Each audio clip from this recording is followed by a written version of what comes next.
Hi everybody, it's Lori. I miss you guys.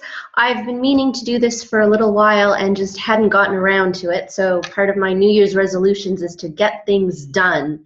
So I wanted to share with you some of the things that I picked up when I went to AAC in Glasgow. So today's theme that I wanted to address was around sponsoring. So Scott Campbell did a great session on sponsoring with purpose.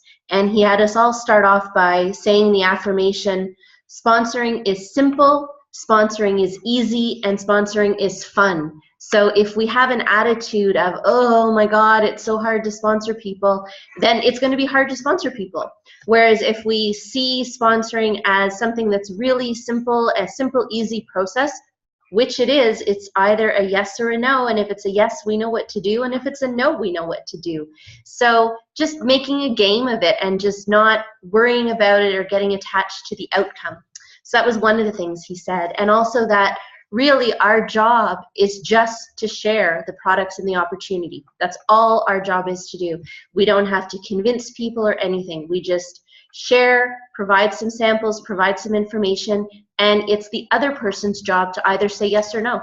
And the more you look at it that way and say, my job is to share, and other people, their job is to make a decision, it just sits easier. The other thing he said that was interesting was that your level of sponsoring matches your level of belief. So I thought that was interesting. And essentially, if you're not sponsoring people, check out where your belief is. Now, is it belief in yourself? Is it belief in the industry of network marketing? Do you truly believe that network marketing is the best way to go? Or is it belief in Arbonne? Do you believe that Arbonne truly is an amazing company and has, you know, better than better products, like the best thing out there? Where's your belief? I know when I do it, often my belief is with myself because I'm a total believer in Arbonne, our products, and network marketing. And it's just a matter of, can I do this? And the answer is, of course I can. The proof is there. There are so many other people ahead of me who've done it that the proof is there that that works. The other thing he talked about was assessing if you fit your own criteria. So Cheryl has talked to us before about, you know, who is your ideal teammate? You know, who are your dream team members? Well, do you fit that criteria? So if you're looking for someone who is fun, are you fun? If you're looking for someone who's coachable, are you coachable? So challenge yourself to take a look at that list and say, am I my own dream team member? Am I giving it 100%? Am I, you know, coming forward with solutions when I have a problem, or am I moaning and groaning? So it's a little bit of a reality check that Scott was giving us. But just going through that, sponsoring is simple, sponsoring is easy, sponsoring is fun, and just going over that over and over and over. And in line with that, Chris and, oh, I forget her name, Chris and Amy, I think, Wheeler, they were talking about your mindset and how timing is different for everybody. So if you stick with this business, you're going to be an ENVP. It's just a matter of when. So some people do it really, really quickly, and other people, it's like a life journey. But if you stick with it, you get there. So they said, just be aware that the timing is different for everybody. And when you have people who leave, so, you know, I've had people who've signed on and haven't done anything, or have you had people who've come on board and they've left, they've just sort of gone into that witness protection program? You just have to realize that their leaving makes room for the people that you really need on your team. And to just never let anything go to your head. Don't let your successes go to your head. Don't let failure get to your heart. Just keep in that mindset and keep moving forward. And they said there's magic in the power of 3. So at all times, like if you're a consultant, an independent consultant, have 3 consultants underneath you who are working the business. If you're an area manager, you need to have 3 executive district managers, 3 district managers, and 3 consultants. Oh, hold on, my dogs are just creating havoc here for a second. They're playing. So it's that power of 3 and having 3 people, mostly in your first level, who are really, really working the business, and how that really flows and helps you grow.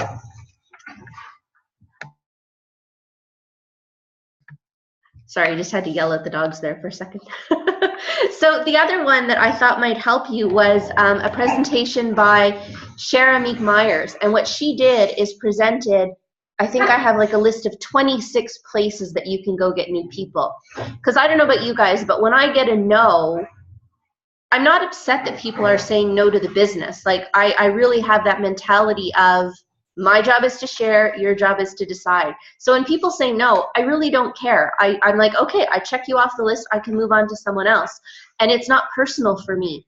But where I get scared is as I see my list dwindling. So especially when I'm here in Tunisia and I'm really relying on Facebook, and I might be meeting new faces here, but they're not necessarily faces that are going to help my business. I mean, I'm meeting people from Saudi Arabia and Egypt and Morocco, and they're fabulous people, but they're not going to be starting an Arbonne business, and even if they're interested in the products, I can't get them to them.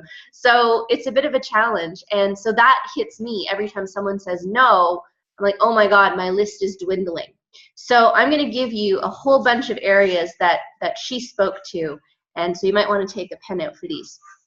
So the first one she talked about is Instagram. So I won't go into that. There's all kinds of trainings. I'm not an Instagram junkie yet. It's on my list to do, but Instagram for sure she talked about.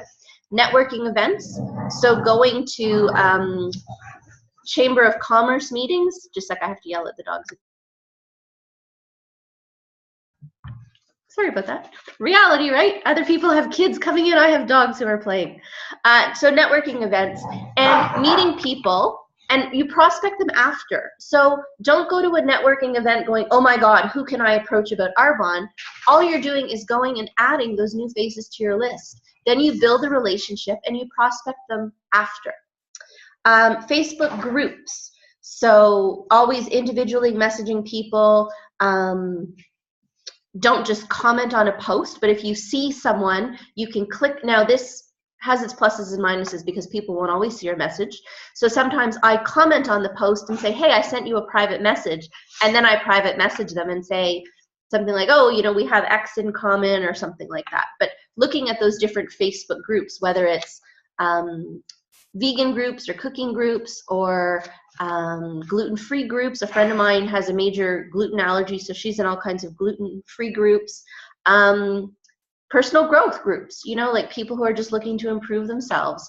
Mom groups, you know, like if you've got a neighborhood community group, talking in there, because you never know what's going to come up on some of these things. Number 4, ads on notice boards. Now this one I thought was really interesting. So we all go to supermarkets and they have people who are advertising, selling things or services or whatever. Those people are entrepreneurs. They have taken the time to go put a message up on a message board. They're looking for work. So why wouldn't you approach those people? So I thought that was brilliant, you know, taking their names and saying, hi, I saw you have a cleaning business. I hope that's going really well for you. And I was wondering if you might be interested in taking another look. Obviously, you've got initiative and you're a hard worker and blah, blah, blah. So personally, I thought that one was brilliant. Number 5, your warm market. So we've talked about the 100-person list, but it's true. Make sure that you've written down every single connection you've made in your entire life. And then the important thing is you have to track it. So I'm working on that right now and saying, you know, so who have I reached out to? When have I reached out to them, especially on Facebook?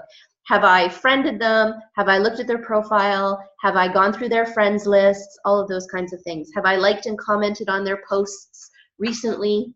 So warm market. And then from your warm market, you've also got your warm market referrals. So do you know anyone who works in the health industry? Do you know anyone who works in whatever industry?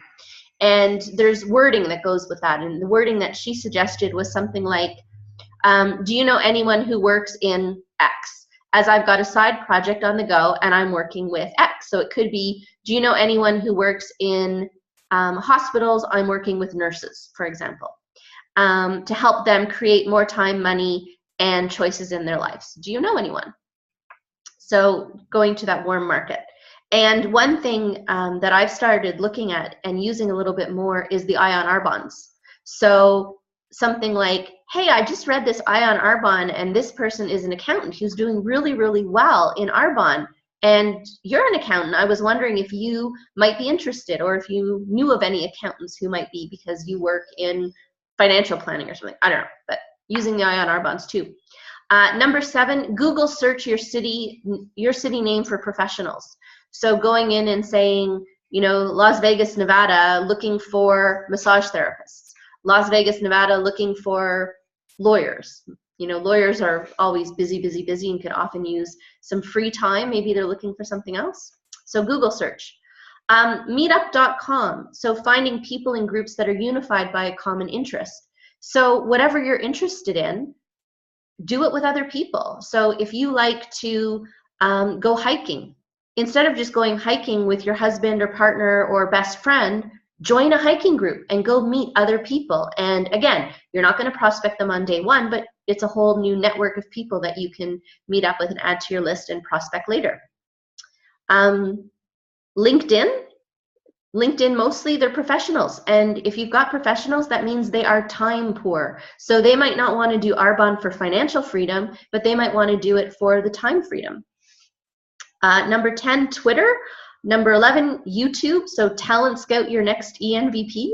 Go through and just see who's out there and say, wow, you know, I noticed you have a really great presence. You're really engaging. I have a business that I think, you know, could be a real match for you. Something like that. Community events, so community barbecues, community yard cleanups, anything that's going on in your community. This one I thought was interesting, at a toll booth. So give a card and a CD or something to the person and pay the next person's toll. You know, so give one to the person at the toll booth and ask them, I'm going to pay for the toll for the guy behind me, can you give them this? So never know what might come up. Business advertisement boards and shop fronts. So they're paying to make money. So when it comes to anybody who's advertising in storefronts, they have those little boxes and stuff like that. You know, you can ask them, do you keep your options open? Would you be interested in looking at something else? Local advertising magazines and leaf nets. They are filled with people paying advertising to make money. So they are paying for ads to make money. So they are willing to go out and invest in themselves and invest in a business. So answering some of those ads and reaching out to people. Charity events. So you can either donate prizes or you can volunteer. So if there's, you know, a different, like in Ottawa, we would have the Wiggle Waggle Walkathon, which was a walkathon charity to support rescues and humane societies in our area. So I could donate prizes to that, or I could volunteer. I think it's almost better to volunteer because then you're face-to-face and you're meeting people versus just giving the prize that you don't have that same connection. But either way, or both. Going to trade shows, take everybody's card. So go to every single booth and get every single person's card. You've just added your faces. And then you don't know what's going to happen with that. Events and stalls. So for example, at festivals. So if you're going to a farmer's market or something and there's someone who makes their own jam, you could say, hey, it looks like you're really, I would assume that you're really interested in knowing what goes into your products and caring about things and whatever, but start the conversation. And if you go to these things regularly, so every single Saturday morning you go to the farmer's market, you're going to get to know the people at the stalls, but you're also going to get to see the other people who go. So I guess the lesson there is really just get out of your house. Get out of the house and meet people and just push yourself to be in the same spot over and over as well, because that's when you start seeing people and start to build that relationship and becomes a joke. Oh, hey, you're getting your coffee again. Yeah, me too. Or sorry, no coffee, fizz sticks. But you know, you're here picking up your groceries at Trader Joe's, and oh, I noticed that they're almost out of such and such. You might want to go. You know, so just building relationships. Salespeople. So salespeople work on commission. So they're used to this kind of, and already open to a sales environment. So why not show them a better way in terms of sales? Child sporting events, groups, or hobbies. So use your children. I mean, you're there anyway to watch their soccer game. why not build relationships with people? Or if you're not really interested in watching the soccer game because it's pouring rain, go to the coffee shop across the street and talk to the people who are in there, or buy your groceries across the street or something. Drop boxes. So that's a way of, you know, at your services that you use. So if you have a regular dental office or something, ask them if you can put a drop box where people can get information from you. Your cold market. You know, we have to reach out and get do the cold market, but make sure to always get their number. And that's a little bit easier these days, especially with Facebook. So if instead of getting someone's number, if they're a little reluctant, you could say, hey, are you on Facebook? Let's just friend on Facebook. And that seems to be much more acceptable these days. But just make sure that when you hit the cold market, you always have that point of contact. Number 24, print out your friends list, your Facebook friends list, and systematically go through and reach out.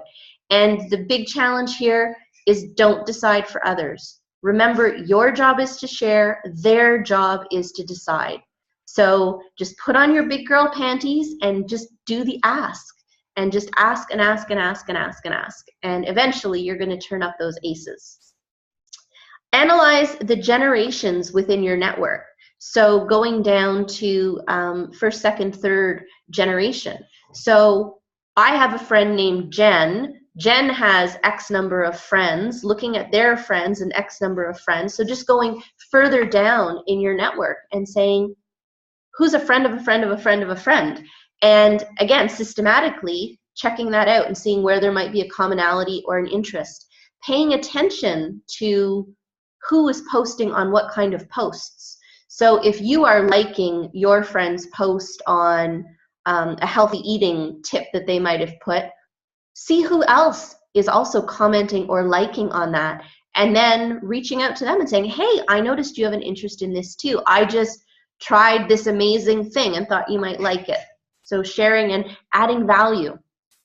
And number 26, social events. Say yes to all invitations. So any opportunity that you are given to get out and meet people and be in front of people, say yes. You never know what's going to come of that and who you're going to meet, or who you're going to meet who might know someone. And it just sort of cycles over again. So at the end of the day, the message there is just tell the world, get out, do your asks, meet people.